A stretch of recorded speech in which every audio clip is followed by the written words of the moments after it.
আসসালামু আলাইকুম রহমতুল্লাহ। কোম্পানি অনেক ক্ষেত্রেই তাদের অ্যাসেটগুলা রিভ্যালুয়েশন করে। বাংলাদেশের ক্ষেত্রে 3 বছর পর পর অ্যাসেট রিভ্যালুয়েশন করতে হয়। অ্যাসেট রিভ্যালুয়েশন করলে লাভ কী?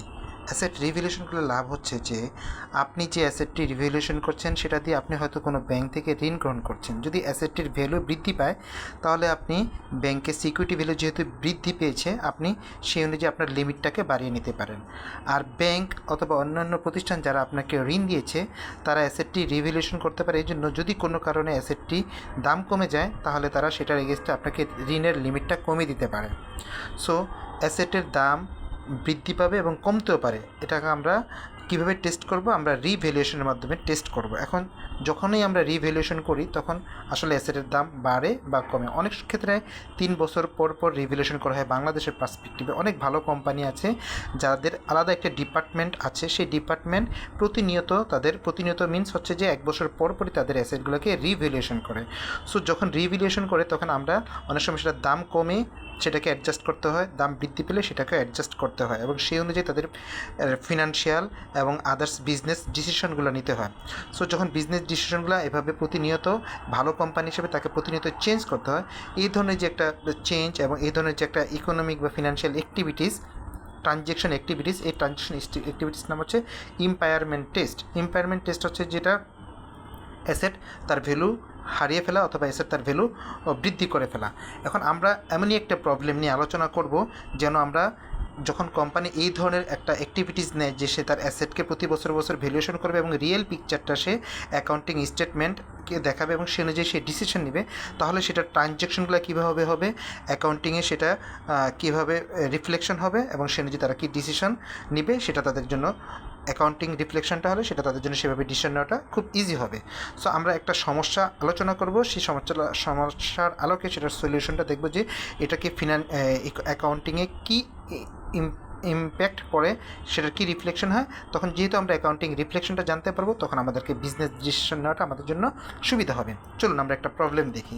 ধরুন এখানে একটা অ্যাসেট আছে, যে অ্যাসেটটা আমরা 2000, 2001, 2002, 2003 সালে আমরা দেখি যে অ্যাসেটটা 2000 সালে ক্যারিং ভ্যালু ছিল 5 লাখ টাকা।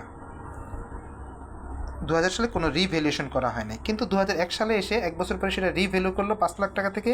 অ্যাসেটটা দেখালো যে 7 লাখ টাকা বর্তমানে অ্যাসেটটার ভ্যালু আছে। তার মানে হচ্ছে রিভ্যালুয়েশন সারপ্লাস আছে কত টাকা? 2 লাখ টাকা, তাই না? এটা খুব সহজে বুঝতে পারি আমরা। 2002 সালে এসে অ্যাসেটটাকে আবার রিভ্যালুয়েশন করলো 7 লাখ টাকা অ্যাসেটটা, সেটা এসে দেখা গেল 2002 সালে সেটা রিভ্যালুয়েশন করে প্রাইস দাঁড়ালো 3 লাখ টাকা। হ্যাঁ, 3 লাখ টাকা। তার মানে হচ্ছে যে সে কী করলো, 7 লাখ টাকা থেকে 3 লাখ টাকা, তার মানে 4 লাখ টাকা মাইনাস হয়ে গেল। রিভ্যালুয়েশন সারপ্লাসটা কী হয়ে গেলো? মাইনাস হয়ে গেলো 4 লাখ টাকা। এটা একটা হাইপোথেটিক্যাল এক্সাম্পল। সো আমরা আসলে রিয়েল এক্সাম্পলটা নিজেদের করব এবং এটা হচ্ছে যে একটা হাইপোথেটিক্যালি আমাদের ক্যালকুলেশন আমরা শো করে আমরা দেখিয়েছি। 2003 সালে এসে দেখালো যে সেই 3 লাখ টাকা যে অ্যাসেটটা ক্যারিং ভ্যালু ছিল সেটা 2003 সালে যখন আবার রিভ্যালুয়েশন করেছে সেটার দাম হয়ে গেছে 8 লাখ টাকা। তার মানে হচ্ছে রিভ্যালুয়েশন সারপ্লাস তখন হয়ে গেল 3 লাখ থেকে 8 লাখ, মানে 5 লাখ টাকা। তার মানে প্লাস মাইনাস প্লাস, এটা আমরা একটা পিকচার দেখতে পেলাম। রিভ্যালুয়েশন সারপ্লাস হচ্ছে, রিভ্যালুয়েশন লস হচ্ছে। হ্যাঁ, এইটা হচ্ছে পিকচার। আমরা এই পিকচারটা খুব সহজেই বুঝতে পেরেছি আশা করি।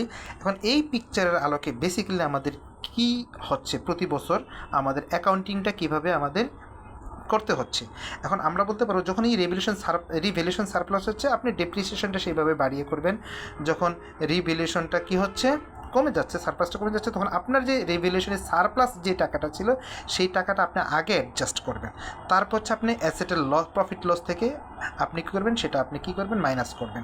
মানে হচ্ছে আপনার পকেটে অতিরিক্ত যেটা ছিল সেটা আগে আপনি মাইনাস করবেন, তারপরে বাকিটাকে কভারেজ দেওয়ার জন্য আপনি কী করবেন, আপনার হচ্ছে অ্যাসেট থেকে সেটা ডেবিট করবেন। তো এখন আমরা এক্সাম্পলের সরাসরি চলে যাই, ভেঙে ভেঙে বোঝানোর চেষ্টা করব। তখন 2001 সালে কী হয়েছিল, 7,000 টাকা। 2001 সালে 7,000 টাকা ভ্যালু বেড়ে গিয়েছিল। কত ভ্যালু গিয়েছিল? 7,000 থেকে 5,000 বিয়োগ করলে 2 লাখ টাকা। রিভ্যালুয়েশন কী হয়েছিল? গেন হয়েছিল, সারপ্লাসটা গেন হয়েছিল। তাহলে আমরা এটা জার্নাল এন্ট্রি কীভাবে দেবো? যেহেতু রিভ্যালুয়েশন গেন 2 লাখ টাকা সারপ্লাস হচ্ছে, এটা আমরা ক্রেডিট করবো, এই হেডটাকে ক্রেডিট করবো। বিপরীতে অ্যাসেট হেডটা কী হবে? 2 লাখ টাকা ডেবিট হচ্ছে, পিপিএ। সো এটা খুব কমন জিনিস। এইভাবে আমরা প্রথম জার্নাল এন্ট্রিটা করবো প্রথম বছর। তাহলে হচ্ছে যে এই প্রথম বছর 2001 সালে অ্যাসেটটা ক্যারি করছে কত টাকা? 7 লাখ টাকা। খুবই সহজ, সিম্পল, এতটুকু পর্যন্ত বোঝা গেছে আশা করি, খুবই সহজ। এবার 2002 সালে এসে কী পিকচারটা দাঁড়ালো দেখেন। 2000 যখন 7 লাখ টাকা সে ক্যারি করছিল, 2002 সালে এসে সেটা যখন রিভ্যালুয়েশন করে তখন সেটার ভ্যালু এসে দাঁড়ায় কত টাকা 2002 সালে, দেখেন 2002 সালে ক্যারিং ভ্যালু 3 লাখ টাকা। তার মানে হচ্ছে 4 লাখ টাকা এখানে কী হয়েছিল, রিভ্যালুয়েশন লস হয়েছে। 3 লাখ মাইনাস 7 লাখ, তার মানে হচ্ছে -4 লাখ, মানে 4 লাখ টাকা রিভ্যালুয়েশন লস। এটা ব্র্যাকেটে রাখার অর্থ হচ্ছে মাইনাসটা বেশি, তার মানে লস হয়েছে। এখন দেখেন যখন আপনি 4 লাখ টাকা লস হয়েছে, আপনি কী করবেন বলেন তো? 4 লাখ টাকা কোত্থেকে নেবেন? আগে হচ্ছে 2 লাখ টাকা তো আপনার সারপ্লাস দিল, সেখান থেকে আপনি 2 লাখ টাকা মাইনাস করবেন, আর যে 2 লাখ টাকা অতিরিক্ত লস, সেই 2 লাখ টাকা আপনি আপনার অ্যাসেট থেকে কী করবেন? মাইনাস করবেন, তাই না? অ্যাসেট থেকে। সো এই জিনিসটা এখানে করা হয়েছে, এই কথাটাও এখানে লেখা হয়েছে। জার্নাল এন্ট্রিতে কী করবেন? We have already revaluation surplus 2 lakh টাকা। আমাদের 2 লাখ টাকা অলরেডি রিভ্যালুয়েশন সারপ্লাস ছিল প্রথম বছরে, হ্যাঁ। So our revaluation revaluation loss basically loss হচ্ছে কত টাকা? 4 লাখ থেকে 2 লাখ গেলে 2 লাখ টাকা আমাদের বেসিক্যালি লস হয়েছে, সারপ্লাসটা মাইনাস হয়ে গেছে, আর 2 লাখ টাকা লস হয়েছে। সো আমরা এখানে এই ক্ষেত্রে কী করবো দেখেন, ক্রেডিট হচ্ছে অ্যাসেট 4 লাখ টাকাকে আমরা ক্রেডিট করবো, রিভ্যালুয়েশন সারপ্লাস যেটা আমাদের অলরেডি 2 লাখ ছিল সেটা ডেবিট করবো, সেটা জিরো হয়ে যাবে রিভ্যালুয়েশন সারপ্লাস, আর রিভ্যালুয়েশন লসে হচ্ছে যে আমাদের 2 লাখ টাকা। এখানে আমাদের রিভ্যালুয়েশন লস যে হেডটা সেটা 2 লাখ টাকা, তাহলে টোটাল ক্রেডিট হচ্ছে আমাদের অ্যাসেট 4 লাখ টাকা। তাহলে 2 4 লাখ আর 4 লাখ আমাদের জার্নাল এন্ট্রি মিলে গেল।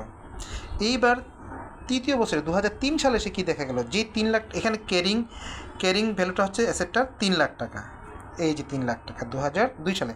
2003 সালে এসে আবার যখন সে রিভ্যালুয়েশন করলো, 3 লাখ টাকার অ্যাসেটটার ভ্যালু এসে দাঁড়ালো 8 লাখ টাকা, তার মানে হচ্ছে প্লাস 5 লাখ টাকা।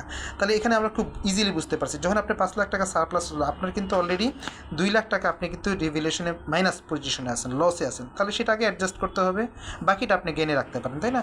এটা খুব কমনলি এখন আমরা বুঝতে পারি। সো যেহেতু 2003 সালে সে কী দাঁড়ালো 8 লাখ টাকা বিয়োগ 3 লাখ টাকা, তাহলে হচ্ছে যে 5 লাখ টাকা। তাহলে এখানে কী হলো, রিভ্যালুয়েশন গেইন হলো, 5 লাখ টাকা রিভ্যালুয়েশন গেইন হলো। সো গত বছর যে আপনি ওই যে 2 লাখ টাকা আপনার রিভ্যালুয়েশন লস হয়েছিল, 4 লাখ টাকা লসের মধ্যে আপনি 2 লাখ টাকা সারপ্লাসে অ্যাডজাস্ট করেছেন, আরও 2 লাখ টাকা কিন্তু লস ছিল, সেই লসটা আপনি কভারেজ দিয়ে দিবেন, এখানে 2 লাখ টাকা দিয়ে দিবেন, আর বাকি যে 3 লাখ টাকা থাকে সেই 3 লাখ টাকা আপনার হচ্ছে রিভ্যালুয়েশনের সারপ্লাসে থাকবে, ঠিক আছে? রিভ্যালুয়েশন সারপ্লাসে চলে আসবে যেহেতু। এখন সেই কথাগুলো আমার যে কথাগুলো সেই কথাগুলো এখানে বলেছে দেখেন, 8 লাখ থেকে 3 লাখ গেলে 5 লাখ টাকা রিভ্যালুয়েশন গেইন হলো। We have already revaluation loss 2 lakh টাকা, আমাদের অলরেডি 2 লাখ টাকা 2002 সালে লস ছিল। So we have to adjust it first, আমাদেরকে এটা অ্যাডজাস্ট করতে হবে।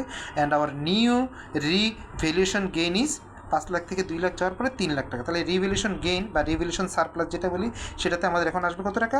3 লাখ টাকা, আর 2 লাখ টাকা ওই যে রিভ্যালুয়েশন যে লস ছিল সেটাতে অ্যাডজাস্ট হবে। দেখেন এখানে আমরা এই যে রিভ্যালুয়েশন সারপ্লাসে 3 লাখ টাকা আমি অ্যাড করেছি, আর রিভ্যালুয়েশন লস যেটা সেটাতে আমি ক্রেডিট করে সেটাকে আমি কী করলাম, রিভ্যালুয়েশন সারপ্লাস গেইন লসটাকে আমি অ্যাডজাস্ট করে ফেললাম।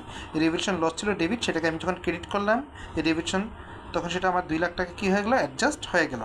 আর 2 লাখ আর 3 lakh 5 lakh total asset head debit হলো কত টাকা? 5 লাখ টাকা। তাহলে অ্যাসেট হেডটাও কী হয়ে গেলো, সমান হয়ে গেল।